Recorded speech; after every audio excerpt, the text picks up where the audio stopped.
All right, thanks for joining us. My name is Judson Powell.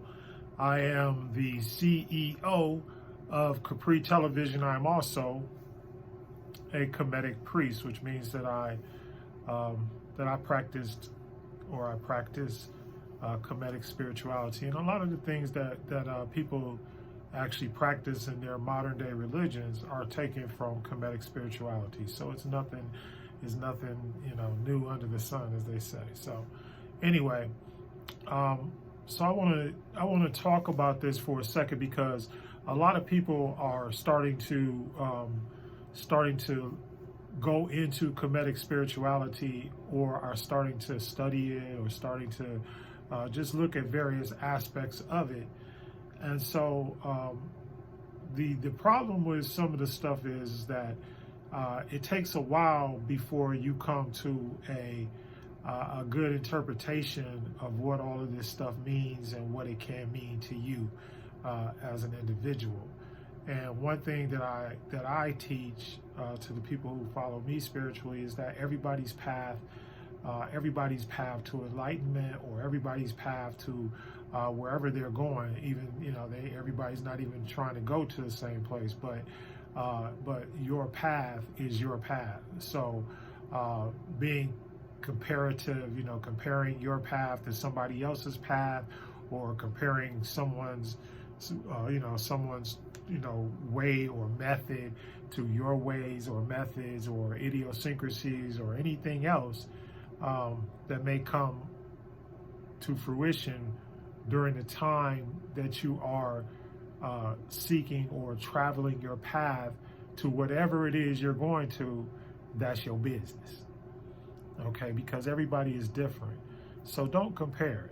Don't look and say, well, they did this in this time, or they did this in that time. And the problem is that in order for us to quantify these things, we put non-spiritual limits on them. We put worldly limits on spiritual occurrences. So we have to look and pay attention to what we do, because once again, we don't want to put worldly consequences onto spiritual occurrences.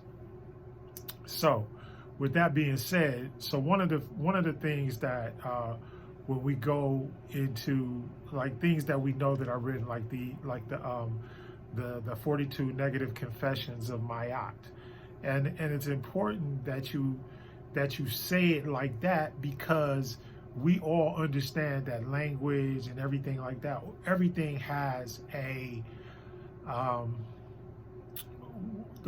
everything has a code, or everything has something that's triggering something out here in the universe. And we all know that languages and that all of these things are designed to empower or not to empower things to occur.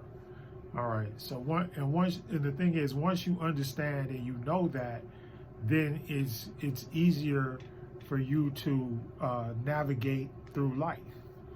Okay.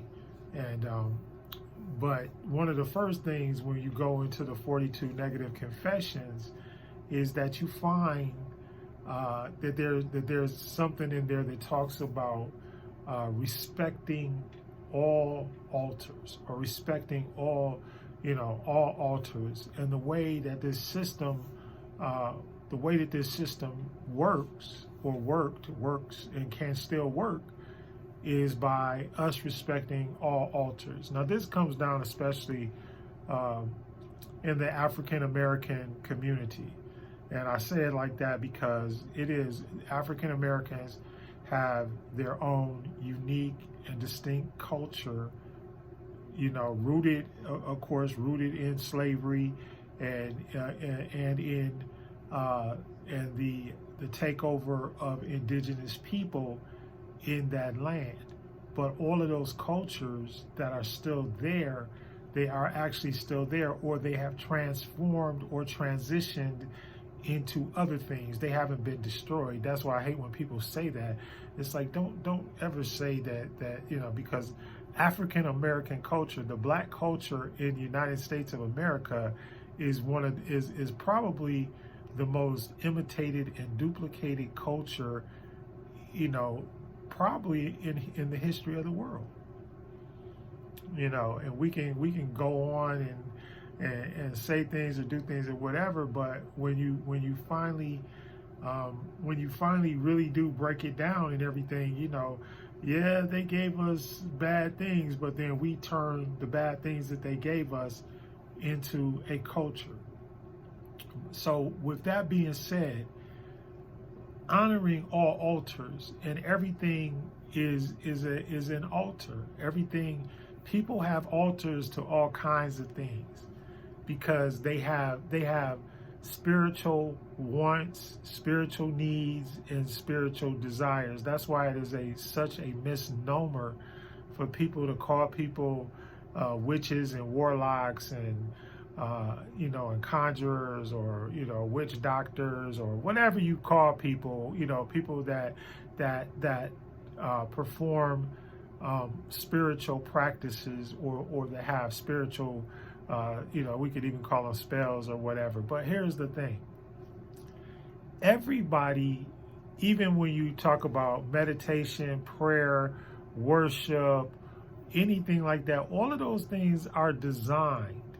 Everything that I just mentioned is designed to get a response or an effect from the spiritual universe. So everyone is trying to manipulate the spiritual, and the only thing that differentiates one from the other is the fact of your intent, or from the jump, even if you didn't have good intent, was the purpose for good or was the purpose for evil? Now, sometimes each purpose in the course of interaction in human event, okay, because once again, we are all fully human and we are all fully spirit. So in the course of human events, which is a very famous line, right? In the course of human events, sometimes we may plan to be good, but it ends up evil, and sometimes we plan evil, but it ends up good. Okay, and that's because the divine of the universe has the final say in how things work out, whether we want to believe that or not. And you can call it whatever you want, whatever, by whatever name, by whatever religion, by whatever. But if you believe that, that there's a divine creative force, something that invented and created us, something that put us here, no matter what you want to call that force. All right. So when we get back to the concept of do not, to honor and respect all altars, meaning that there are people now that are in the earth.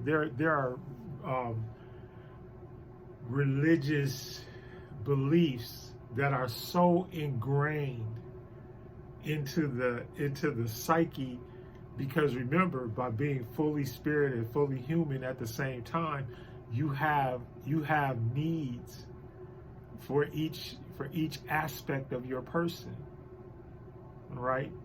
That's why we break things down: mind, body, soul, spirit, right?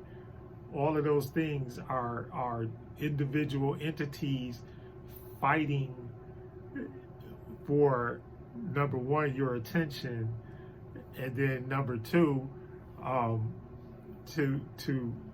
to be able to, in a sense, and I hate to use the word control, but in a sense, you try to control you, okay? So, and then we have other things like feelings and, and emotions. And there's a lot, there's a lot to that encompass what your being is, and also what your level of consciousness is.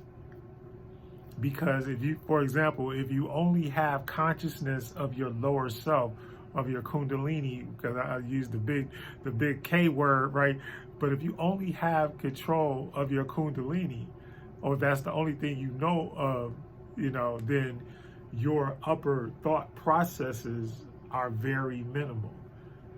So you're not going to understand a lot. And I gotta go back to one of the people that I used to study a long time ago was Master Teacher C. Freeman L. He used to say a lot of people just don't make it on the planet because they just not smart enough to make it, or they do things that are very much against the sustenance of life.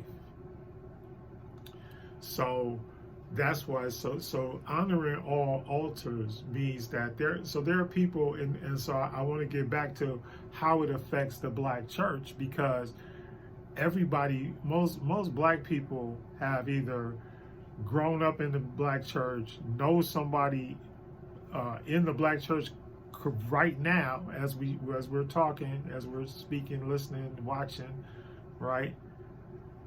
We know people that are in the Black church. We know people that have had success in the Black church, and we know people that have failed in the Black church. We know people that have left the Black church. We know people who have converted to the Black church. We know people, so we know all these different kinds of people, okay?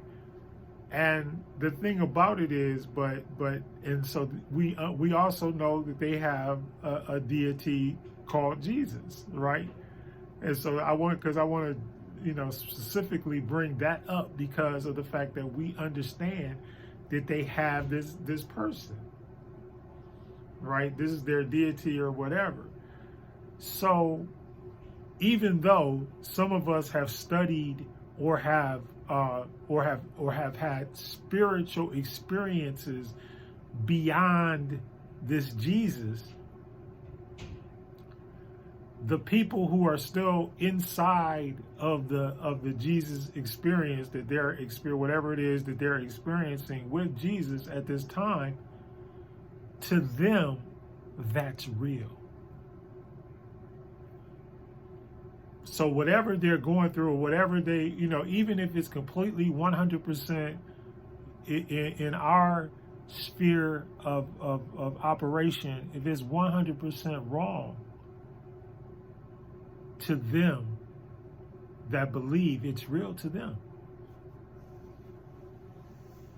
The only thing is that I wish that there were some reciprocation back to the other beliefs, because okay, so I believe in you, so I just want you to believe in me. I'm not telling you not to believe what you believe, but you also should not tell me what to believe, what I believe.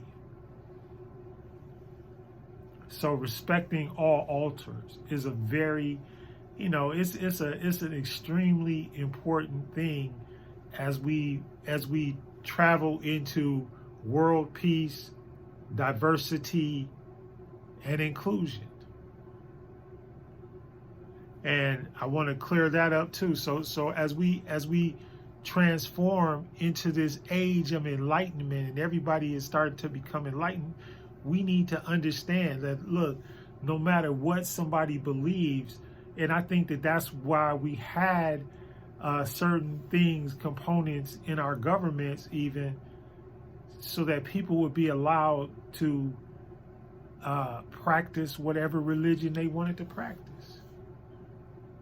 And I really believe that should be a fundamental human right. Just because and people have been murdered, killed, persecuted, all kinds of stuff, and still are in this world today because of religious beliefs that no one can prove that are true, false, indifferent, or anything. What? Until you transition into the other life. Anyway, I'm done. My name is Judson Powell. I thank you for tuning in. And from now on, I'll try to separate the politics from the spirituality and the practice of Khemetic spirituality. And if you want to find out more, leave me a comment or whatever. Or if you know more, leave me a comment. All right, because I don't know everything, but I do want to find out everything. Right? Anyway, love you. Bye bye.